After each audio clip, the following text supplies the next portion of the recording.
करौली में नवसंवत्सर bike rally पर पथराव प्रकरण, पुलिस ने 35 लोगों के खिलाफ किया है नामजद केस दर्ज। आरोपियों में पार्षद मतलूब और राजाराम गुर्जर का भी नाम है। जयपुर ग्रेटर नगर निगम मेयर सौम्या के पति है राजाराम। हिंदू सेना के जिलाध्यक्ष साहिब सिंह गुर्जर के खिलाफ भी केस दर्ज हुआ है। घटना के बाद से मतलूब, राजाराम, साहिब सिंह तीनों फरार हैं। एक बर्खास्त होमगार्ड सुलेमान का भी केस में नाम है। एसआईटी टीम नामजद आरोपियों की तलाश यहां पर कर रही है। नवसंवत्सर बाइक रैली पथराव प्रकरण जिस तरह से हुआ उस पर लगातार जांच जारी है और इसी कड़ी में पुलिस ने 35 लोगों के खिलाफ नामजद केस दर्ज किया है। आरोपियों में पार्षद मतलूब और राजाराम गुर्जर का भी नाम शामिल है। बता दें आपको, जयपुर ग्रेटर नगर निगम मेयर सौम्या के पति है राजाराम गुर्जर। हिंदू सेना के जिलाध्यक्ष साहिब सिंह गुर्जर के खिलाफ भी केस दर्ज हुआ है और अब घटना के बाद से ही मतलूब, राजाराम और साहिब सिंह तीनों ही फरार है। एक बर्खास्त होमगार्ड सुलेमान का भी केस में नाम है। एसआईटी टीम नामजद आरोपियों की तलाश कर रही है।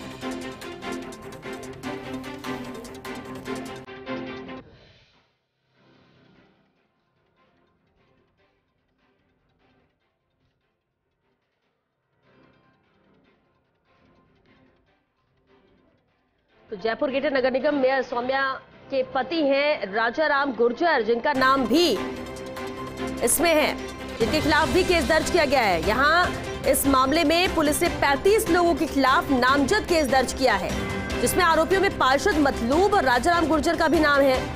जयपुर ग्रेटर नगर निगम मेयर सौम्या के पति है राजाराम गुर्जर, इनका भी नामजद मामला दर्ज किया गया है। हिंदू सेना के जिलाध्यक्ष साहिब सिंह गुर्जर के खिलाफ भी केस दर्ज है और घटना के बाद से ही मतलूब, राजाराम, साहिब सिंह तीनों ही फरार बताए जा रहे हैं। एक बर्खास्त होमगार्ड सुलेमान का भी केस में नाम है। एसआईटी टीम नामजद आरोपियों की तलाश कर रही है।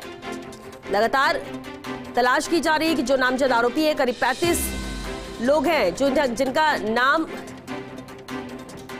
इस केस में है और जिनके खिलाफ ही नामजद केस दर्ज किया गया है। पुलिस ने 35 लोगों के खिलाफ नामजद केस दर्ज किया है। करौली में नवसंवत्सर बाइक रैली पर पथराव का ये प्रकरण, लगातार इसमें जांच जारी है। एसआईटी यहां पर जांच कर रही है। एसआईटी टीम नामजद आरोपियों की अब तलाश में जुटी हुई है। 35 लोगों के खिलाफ नामजद केस दर्ज किया गया है और इसमें कुछ अहम नाम भी हैं, जिसमें पार्षद मतलूब और राजाराम गुर्जर का भी नाम है इस आरोपियों में। यानी इन 35 जो नामजद आरोपियों की लिस्ट है उसमें इनका नाम भी है। जयपुर ग्रेटर नगर निगम मेयर सौम्या के पति हैं राजाराम गुर्जर, इनका भी नाम शामिल है। हिंदू सेना के जिलाध्यक्ष साहिब सिंह गुर्जर के खिलाफ भी केस है। बड़ी बात है कि घटना के बाद से ही ये तीनों फरार बताए जा रहे हैं। मतलूब, राजाराम और साहिब सिंह तीनों को फरार बताया जा रहा है। हालांकि इनकी तलाश लगातार जारी है। पुलिस कोशिश कर रही है कि जल्द से जल्द इन्हें गिरफ्त में लिया जा सके। एक बर्खास्त होमगार्ड सुलेमान का भी केस में नाम है। एसआईटी टीम नामजद आरोपियों की तलाश कर रही है ताकि इनसे पूछताछ हो सके, लेकिन नामजद मामला दर्ज होने के बाद से ही ये फरार बताए जा रहे हैं। लगातार पुलिस इनकी तलाश कर रही है।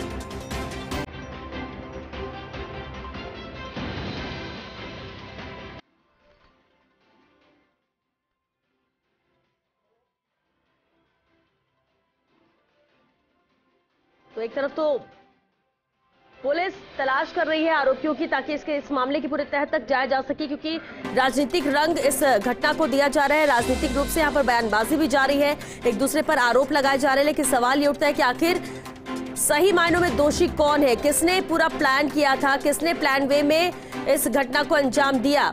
नवसंवत्सर बाइक रैली के दौरान जिस तरह से पथराव का प्रकरण हुआ, लोग घायल भी हुए, अस्पताल में उनका इलाज भी जारी है।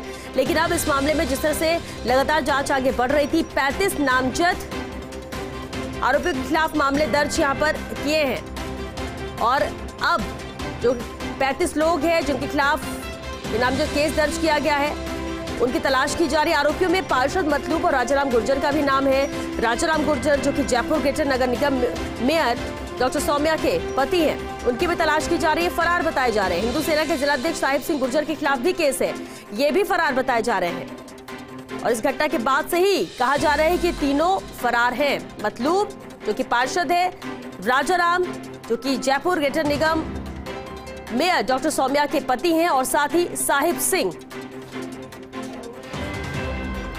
और पुलिस जिन्हें फरार बता रही है, राजाराम गुर्जर जिनका ये नाम इसमें आया है, वो हमारे साथ फोन लाइन पर जुड़ चुके हैं। राजाराम जी, आपका नाम इसमें आना क्या कहेंगे? क्यों आपके नाम है, क्यों आपके खिलाफ नामजद मामला दर्ज किया गया? मैडम, ये एक राजनीतिक षड्यंत्र के तहत जी मुकदमा दर्ज किया गया है। भारतीय नववर्ष के उपलक्ष्य में जो रैली निकाली जा रही थी, रैली शांतिपूर्वक जा रही थी जी। कुछ उपद्रवियों ने उस पर पत्थरबाजी की। पत्थरबाजी में कुछ लोग घायल हुए। घायलों की देखभाल करने के लिए मैं हॉस्पिटल में गया था और मैं पूरे टाइम हॉस्पिटल रहा हूँ जी। शाम को 5 बजे से लेकर रात्रि को 10:30 बजे तक। क्या घायलों का उपचार कराना ये अपराध है? मेरा किसी भी दंगा में कोई जी राजाराम जी हमेशा शांति का पक्षधर हूं और शांति की अपील करता आपने कहा कि अस्पताल में जो मरीज जो पहुंचे थे घायल, उनके साथ आप मौजूद थे, लेकिन जिस वक्त ये घटना हुई क्या आप उस रैली में भी शामिल थे? रैली जब शुरू हुआ तो उसमें नहीं था, मैं बीच में हॉस्पिटल के पास में मैंने बिल्कुल इनका स्वागत किया था। और मैं ही नहीं, शहर के पूरे प्रमुख मार्गों पर महिलाएं, औरतें, बच्चे सभी उनका स्वागत कर रहे थे। रैली शांतिपूर्वक जा रही थी भारतीय नववर्ष के अनुसार। अच्छा राजाराम जी, फिर ये कैसे हुआ? आपने कहा कि स्वागत आपने भी रैली का किया था, इसके बाद जब ये घटना हुई इसके बाद आपने कहा कि घायलों के साथ आप अस्पताल पहुंच गए, उनकी देखभाल के लिए रात तक आप वहां पर मौजूद थे। फिर इस मामले में आपका नाम कैसे आया? कौन राजनीतिक षड्यंत्र कर रहा है? मुझे जानकारी मिली कि कुछ दंगाइयों ने किन्हीं कार्यकर्ताओं के और जो रैली निकाल रहे हैं उनके सर फोड़ दिए गए, हॉस्पिटल में घायल अवस्था में पड़े हुए हैं। तो मैंने डॉक्टरों को भी बोला, मैं पूरे टाइम वहां का सीसीटीवी फुटेज निकलवाइए। मैं पूरे टाइम उनके उपचार में खड़ा रहा। राजाराम जी, फिर आपका नाम आना, आप कह रहे कि उनके साथ उपचार में खड़े रहे, क्या आपको किसी पर शक है? कुछ नाम ऐसे हो जो आपको लग रहा हो वो फंसाने की कोशिश कर रहे हैं? मैडम, ये पॉलिटिकल मोटिवेटेड है। निष्पक्ष रूप से जांच की जाएगी तो दूध का दूध और पानी का पानी हो जाएगा। बिल्कुल बिल्कुल, ये जांच में सामने आ जाएगा। लेकिन राजाराम जी, आपको आपके लिए कहा जा रहा है कि आप फरार चल रहे हैं, क्या आपका एसआईटी ने आपसे कांटेक्ट किया? मैं मेरे शहर में ही हूँ जी। मैं मेरे शहर करौली शहर में ही हूँ। मैं कोई फरार नहीं हूँ, ये फालतू की अफवाह है। मैं मेरे शहर में हूँ और लोगों के बीच में हूँ। बिल्कुल। और जब इस तरह की जानकारी मिली, एसआईटी ने क्या आपसे संपर्क किया? क्या आपकी बातचीत हुई पुलिस से जांच में सहयोग को लेकर? मुझसे अभी कोई संपर्क नहीं किया गया है। कोई संपर्क करेंगे तो मैं जो भी मेरे से पूछेंगे उससे पूछताछ के लिए मैं तैयार हूँ। लेकिन इसमें पूरा का पूरा पॉलिटिकल मोटिवेटेड है। कोई किसी की गलती नहीं थी। रैली शांतिपूर्वक जा रही थी। ये झूठे मुकदमों में फंसाया जा रहा है निर्दोष लोगों को। राजाराम, आप तो करौली में ही है जैसा कि आप बता रहे हैं, और उस वक्त भी आप वहां पर मौजूद थे, आपने रैली का स्वागत भी किया। अच्छा, आप क्योंकि वहां पर थे, चश्मदीद भी हैं, हम इस लिहाज से भी अगर आपसे सवाल करें, क्या वहां पर इस तरह की कोई पहले से तैयारी थी? क्या ऐसी स्थिति बिगड़ सकती है, इसको लेकर जरा सा भी अंदेशा था? मैडम, शांतिपूर्वक रैली जा रही थी। लोगों में बड़ा उत्साह था। भारतीय नववर्ष को लेकर बहुत सारा उत्साह था, बच्चों में, औरतों में, बुजुर्गों में, और बहुत शांतिपूर्वक रैली जा रही थी। तो कुछ नकाबपोशों ने षड्यंत्र पूर्वक इस रैली में दखल दिया और इसमें लगभग 30 से 40 लोग घायल हुए थे, जो काफी तो गंभीर रूप से घायल थे। कुछ लोगों को जयपुर भी रेफर किया गया और जयपुर रेफर खुद मैंने एम्बुलेंस में डाल के रेफर किया था। ठीक है। और घायलों के साथ आप अस्पताल में भी मौजूद थे, और उस वक्त तक जब पुलिस की जांच चल रही थी तब किस तरह का कोई सवाल आपके ऊपर नहीं उठा? आपको किसी ने कुछ नहीं किया? फिर अचानक से एसआईटी के द्वारा ये कह रहे कि नामजद आरोप आपके खिलाफ दर्ज किया गया है, तलाश आपकी की जा रही है। एसआईटी कुछ नहीं है, इनका खिलौना है। यहाँ के जो लोकल लीडर्स हैं उनकी ये करतूत है। वो नहीं चाहते कि यहाँ सौहार्द का माहौल बना रहे। अच्छा, यहाँ के विधायक हो या यहाँ के मंत्री हो। अच्छा, यानी कि उस क्षेत्र के मंत्री हो या विधायक हो, वो क्यों नहीं चाहेंगे? राजाराम जी, क्यों नहीं चाहेगा? कोई अपने क्षेत्र में इस तरह के दंगे क्यों करवाना चाहेगा? क्यों साथ देगा? वोट बैंक चाहिए ना, उनको तो वोट बैंक से मतलब है। उनको नहीं है मतलब कि सामने सौहार्द रहे। कोई किसी हिंदू को रैली निकालने का अधिकार नहीं है, किसी मुसलमान को रैली निकालने का अधिकार नहीं है। समानता का व्यवहार होना चाहिए था। यहाँ समानता नहीं है, यहाँ एक पक्षीय माहौल बनाया जा रहा है। यानी कि इसे मुद्दा बनाकर वहां पर भी बहुत ज्यादा राजनीति की जा रही है, कुछ लोग अपने फायदे के लिए ऐसा कर रहे हैं, आप ये कहना चाह रहे हैं? बिल्कुल मैम, ये पॉलिटिकल मोटिवेटेड है पूरा पूरा ही। लेकिन आपसे क्या किसी की दुश्मनी है? किसी ने आपको कुछ कहा हो, कोई बातचीत? तो आपका नाम क्यों आ रहा है? आप अगर लगातार सक्रिय थे, आप अच्छा काम कर रहे हैं, वहां पर आपने स्वागत भी किया था, रैली शांतिपूर्ण तरीके से चल रही थी, फिर राजाराम गुर्जर का ही नाम क्यों आया इन लिस्ट में 35 लोगों के नाम में?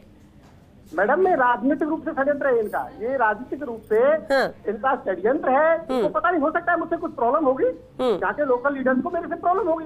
अच्छा, लोकल लीडर्स में आपने कहा विधायक मंत्री इन सबको भी कुछ मतलब नहीं है, ये कुछ भी हो सकता है। किसी का नाम लेकर आप कुछ कहेंगे या किसी ने कुछ कहा हो, स्पष्ट बात करिए राजाराम जी, क्योंकि आप चैनल पे बात कर रहे हैं, आपको बहुत सारे लोग सुन रहे हैं, इस वक्त देख रहे हैं और आपका पक्ष हम जानना चाहते हैं क्योंकि नाम आपका है और इसलिए आपसे बात करने की कोशिश हम कर रहे हैं। क्या किसी का नाम लेकर आप बोलना चाहेंगे कि किसी की वजह से या कौन है जो षड्यंत्र रच रहा है और इसलिए आपका नाम षड्यंत्र पूर्वक इसमें शामिल कराया गया ताकि आप पर सवाल उठे? यहाँ के विधायक लाखन सिंह मीणा वो सांप्रदायिक सौहार्द नहीं चाहते। लाखन सिंह मीणा जो विधायक है वो नहीं चाहते, ऐसा क्यों?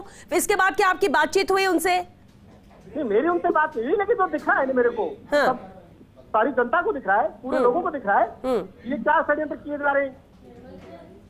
अच्छा, इस षड्यंत्र से फायदा क्या होता है? दंगे हुए, इतने सारे लोग घायल हुए, करौली जो कि सामाजिक सौहार्द के लिए हमेशा जाना जाता है, इस तरह के हमेशा कार्यक्रम होते रहते, वहां पर इतना कालिक लगी कि यहाँ पर इतनी बड़ी घटना हो गई है। आपको लगता है इससे फायदा किसको होगा? पूछिए, उनको कुछ फायदा होगा तभी तो इन्होंने किया सारा षड्यंत्र। हम तो शांतिपूर्ण रैली निकाले थे, हम तो रमजान के प्रोग्राम होते उनमें भी जाते हैं, ईद पर भी जाते हैं, हमें तो इसमें कुछ नहीं दिखता। हिंदुस्तान में रहते हैं तो सभी समाज में कोई भी धर्मावलंबी हो, सबके स्वागत त्योहार हो या कोई भी प्रोग्राम हो, उनमें जाते हैं। और आप अपने पक्ष में क्या कहना चाहेंगे, क्योंकि आपको तो ये साबित किया जा रहा है कि आप इसमें शामिल थे, आप इन दंगों में शामिल थे, आपने अपने फायदे के लिए ऐसा किया, बात तो आपके नाम इसलिए खराब हो रहा, आप अपने पक्ष में क्या कहना चाहेंगे? नहीं, मेरा कोई नाम खराब नहीं हो रहा मैडम, मेरी बात है जी, मैंने घायलों का उपचार करवाया है। यदि आप सड़क पर जा रहे हैं और सड़क पर कोई एक्सीडेंट वाला कोई पेशेंट मिल जाता है, क्या आपकी सहायता नहीं करेंगे उसको? हॉस्पिटल बिल्कुल की जाएगी, बिल्कुल की जाएगी। हॉस्पिटल में उसकी सहायता करके या उसको उपचार करा के कोई अपराध किया है तो अपराध मुझे स्वीकार है। चलिए, बहुत शुक्रिया राजाराम जी, इस वक्त करौली में आप हैं और आपने स्पष्ट बात अपनी रखी, अपना पक्ष यहाँ पर रखा। राजाराम गुर्जर, जिनको कहा जा रहा है कि वो फरार चल रहे हैं, लेकिन वो खुद फर्स्ट इंडिया पर आकर उन्होंने ये बात कही और कहा कि मैं अपने शहर करौली में मौजूद हूँ, मैं कहीं कोई फरार नहीं हूँ और मेरा नाम षड्यंत्र पूर्वक फंसाया जा रहा है। वहां के विधायक का भी नाम लेकर उन्होंने जिक्र किया कि ये नहीं चाहते कि सामाजिक सौहार्द यहाँ पर बने और इसलिए ये सब किया गया है। बहरहाल ये जांच का विषय है, क्या कुछ आता है, लेकिन अभी जो जांच हुई और केस जो दर्ज किए गए हैं, नामजद आरोपियों की तलाश एसआईटी कर रही है और उसमें नाम राजाराम गुर्जर का भी शामिल है। और चलिए